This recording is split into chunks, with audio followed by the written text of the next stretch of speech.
وانا قاعد نعمل في دورة في اليوتيوب يعرضني بوست مهبط لطيف يحكي فيه على فرق المشاهدين ما بين زوز فيديوهات مهبط. الأول يحكي على الرابورات والبرامج وإشعالهم للفتن، جاب في 6 أيام 75 ألف مشاهد، والآخر فيديو تاع بعديه أكثر من شهرين في 6 أيام يجيب له كان 27 ألف مشاهد. السؤال الأول باش نسألوه علاش التونسي يتفرج في أي حاجة تراند، وعلاش ما يتفرجش في الحاجات الباهية اللي تنجم تفيد. خليني نحكي لكم على حاجة محيرتني في العقلية التونسية. التونسي نجم يفيق صباح يلقى فيديو عنوانه الرابور ايه اللي دخل الحبس باغ اكزومبل، الفيديو ده لقاه جايب 300 الف فيو في اول 3 ساعات وتراند والناس الكل تحكي عليه. فمش مرة قعدت ثبت في التراندنج متاع اليوتيوب ولا الفيديو بيج في التيك توك وتسألت علاش الفيديوهات هذه بالذات تلقى مئات الاف المشاهدين. اليوم باش نحكيو على العقلية التونسية في مشاهدة المحتوى الرقمي. باش نقسموا الفيديو على برشا بارتيات. البارتي باش تكون الاولى باش تكون العقليه التونسيه، عقليه التنسنيس. اول حاجه لازم نفهموها اللي التونسي يعشق قواليس وفضول وتنسنيس. اي فيديو تلقى فيه مكتوب فيه فضيحه، الحقيقه الكامله، ولا شنو صار بعد ما عملوا، تلقاه يطير في المشاهدات. المحتوى اللي يمس الفضول التونسي يدخل في خصوصيه الناس والمشاكل يستحوذ على الترند في تونس. ثاني حاجة التونسي يحب كانت تفدليك. التونسي يهرب من الستريس متاع النهار كامل بالضحك. الفيديوهات القصيرة، التيك توك، الشورت ولا السكتشات السريعة اللي تنتقد الوضع اليومي وتضحك على مشاكلنا اليومية. نفوتوا الموضوع ونسألوا علاش التونسي يحب الفيديوهات السخيفة.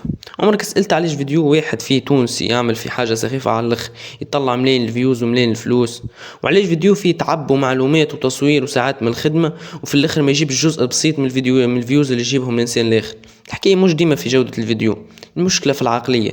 التونسي كي يدخل اليوتيوب ولا التيك توك برشا مرات ما يكونش داخل باش يتعلم، يكون داخل باش يشوف حاجة تخرب عليه الضغط شوي، يضحك، يضيع الوقت، ولا يشوف حاجة خفيفة.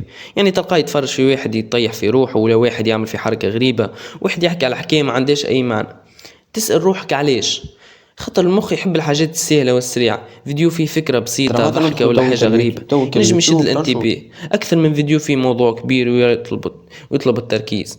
إما المشكلة اللي صارت إنه بعض الناس ولات تعمل أي حاجة على خاطر الفيوز، وليت يعرفوا لي الحاجات الغريبة والسخيفة تنجم تعمل ضجة أكبر من المحتوى اللي فيه قيمة.